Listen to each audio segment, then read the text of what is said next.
Hello and welcome back everybody, my name is Zach Hampson and today we're going to be doing a little tutorial where I walk through my process of putting together this painting here. So let's get started.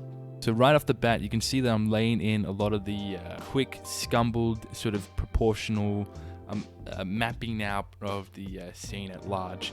This is something I do with pretty much all of my paintings, something that, you know, I think every painting needs some sort of scaffolding to stand up on, and this is what that scaffolding is for me. This is that sort of initial sort of scumbling out, working out where do I want to put that in relation to this. And so scumbling in these sorts of blocky shapes of the overall painting really helps me work out where I want to put things and where I want to shape things into the whole dimension as the painting as a whole. And as you can see, I don't really want to put on too much information on this painting as of yet. This is just purely to help me get a sense of what's going to be there, because all this will be covered eventually, so putting too much time into this kind of just wastes time, especially when we're on plein air like this. So the next thing I like to put in on top of that, after I do the initial sketch up, sort of scumble up stage, is the sky. It's usually what's furthest thing away from me, and most of the time the sky is what's the furthest away from what I'm looking at, and so that's what usually goes on first. So it just kind of really helps, especially because I'm painting trees in this scene, that with this I'm painting leaves over sky rather than painting sky through leaves. So you can see the next thing after the sky, I'm going to start working on that really beautiful bright orange tree, because the sunlight is already kind of hitting the top half of the tree, because I know that if I don't get that nice sunlight in on the canvas straight away, that's going to be probably one of the first things to disappear off of this tree, because there's a mountain here and that sunlight's just kind of just hitting that top part of that tree now as it is. So that's my next point of attack, is the top of that tree there, and sort of scumbling that in over the top. And you can see through this process is that a lot of my paint and the way I'm layering things is very blotchy, I suppose you say. I'm putting things down in a way that isn't very refined. I'm putting things down knowing that I just really want to get an essence of this scene before the light completely disappears on me. And I know that, you know, if I like this scene as a whole, then after I've completed it on plein air, I can go back into the studio and finish it up in there. So now I've got the top of those trees down where the light is hitting. I want to sort of work my way down from them, and the next thing I'm doing, I'm sort of jumping all over the canvas because I can already see that my light is disappearing. So I want to grab those little flicks of light on the ground that you can see down there. I want to grab the flicks of light there so that I don't lose them later on when I come down to them. So I just want to grab them really quickly, make impressions of, okay, yeah, that's where the light is, and move on from there. So to do with this barn house next, I'm just going to give it a little impression of the barn house. Like I said, for majority of this on plein air portion of this painting, I'm just trying to get the impression of the entire scene, because I know that when I get back to the studio I can just refine a lot of things and refine the painting as a whole. So I'm just really trying to get the overall impression of this painting, which is majority of what my plein air paintings are always about. Just getting the impression of the scene, knowing full well that when I get back to the studio, if I really like it, I can refine it. You can already see in the background there how quickly that light is faded, and I'm nowhere near finished on this painting. But that's what happens when we paint on plein air, is that light just can be there 1 second and then gone, just straight away gone. The next. So this is essentially where I'm going to leave this painting for the on plein air portion of it. I'm really quite happy with how it's turned out for the on plein air section of it all. There's a lot of things that, you know, I think are really working, which indicate to me that, hey, I like this, I like where it's going. I'm going to take it back to the studio and work on it some more. So that's what I go ahead and do. The first thing I work on when I'm in the studio here is I'm working on that little background section here. This background section is like probably one of the sections that I couldn't fit in while I was painting on plein air.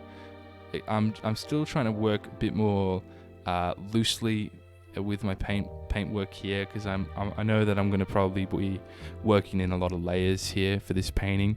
So working in those layers gives me confidence to sort of work loosely, because I'm going to be jumping over the top of things and starting to refine a lot of things. Coming to the treetop here, don't mind my camera in the shot, but coming to the top of the tree here, I'm overall just trying to get the more refined, more detail, more shadows into these looser brushworks here. You can see I'm putting these over the top of this already impressionistic brushwork. I'm just trying to refine it as a whole at the moment and get that detail over the top of it.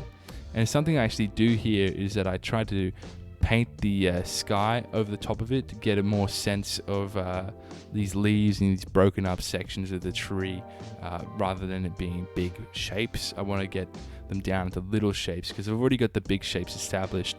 So now I'm just focusing on getting those little shapes into the details as well, while not losing the big shapes. Coming over here to the yellow tree on the right hand side here, I'm just making little marks where I want to put the tree trunk as a whole, because that's something that you could really see really well on the tree in person, was the trunk of it. It's something quite hard to do when you're on plein air, is paint these little details of the branches and stuff, especially for a tree that's like not really up close in the foreground. So that's something, when working in the studio, you can really do really well. Is what I'm doing here is just putting on those branches, refining the tree trunk so I can build off of that. You can see here, like I am for the last two trees, I'm starting to break up a lot of the bigger shapes of this tree here by putting in a lot more smaller shapes, smaller shadows to give me some sense of refinement and smaller objects and detail into this tree, which go a long way into sort of detailing out the tree. That if I'm working from the shadows, these little impressionistic brushworks of the shadows in the tree leaves, I can start to work my way up to the highlights of it. And you can see how now it's gone from what was once these bigger shaped brushworks from the on plein air section to all the way over to the more refined section of the tree. And you can see how I'm actually painting over those tree trunks of the branches that I've put in while I was in the studio. So those branches, I'm just allowing them to pop through a little bit like they do in the reference photo and as they did in real life.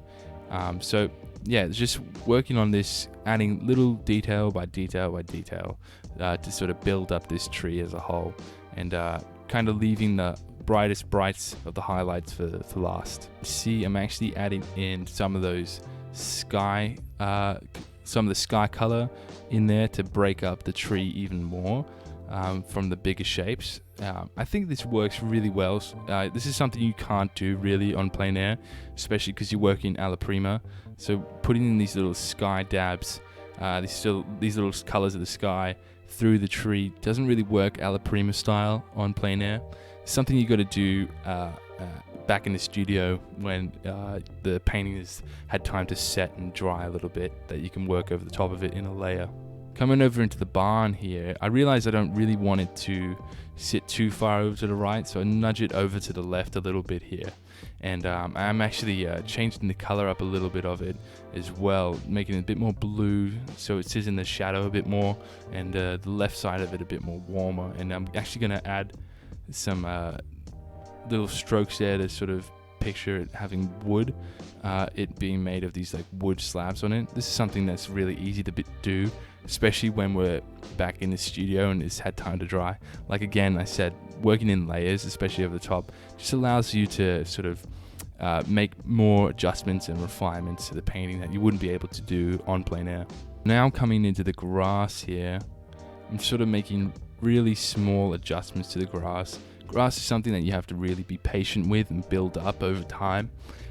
So that's what I'm trying to do through this section here, is just slowly build up the grass, pretty much blade by blade essentially, is what I'm trying to do here. But yeah, it takes a lot of time, but in the end it's quite worthwhile. Here's some nice little details that I'm adding in. I'm adding in these telegraph poles that are actually there when I look at the reference photo. They're actually there in the photo and were there on plein air. But like again, with a lot of the elements of this, it's just a lot easier to do when you're working in layers back in the studio. You can add these nice little finesse details, like these telegraph poles. A little bit more of refinement with the detailing, with the little bit of fencing there, and coming over the top of these blades of grass here, emphasizing some more of the highlights and more of the shadows with the dappling of the light there on the grass. So you can see I've kind of scumbled in areas where the light is at in the foreground here on the left hand side already, and then on the top of that I'm just coming in over the top of that and putting in some refinement over the top of the already marked out area of the lights and darks in there.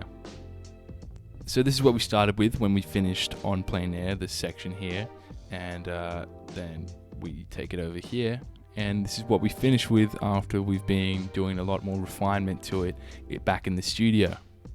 So you can see a lot more refinement in the trees. The whole thing I've just kind of brought to a finish because I really like the composition of this whole piece, and I'm really quite happy with the way it's turned out. Coming from this scumbled up piece on plein air, this impressionistic of the scene as a whole, and then back into from working from reference photos into this scene as it is now. So I hope you all really enjoyed. What the fuck? My light actually ran out just there, so I'm gonna finish the recording holding this light up here. So I hope you all enjoyed this video.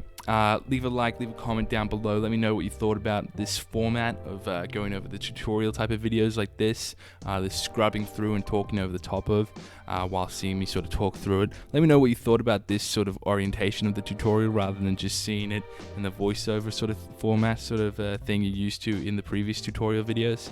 I really liked filming it like this. It felt a lot more natural, a lot more easier to film. But let me know. I'm really interested in getting your feedback on a lot of this stuff. So if you're new to the channel, please hit like, hit subscribe. If you enjoyed the video, hit the bell after you subscribe so you get notified every time I upload. The most important thing you do right now is head over to my website, to the sign up section, and get signed up to my newsletter. This is a newsletter that allows 24-hour early access to these videos here on YouTube, as well as reference photos included in that email listing as well, related to the video. So other than that, I hope you all enjoyed, and I'll see you all in the next video. Catch ya.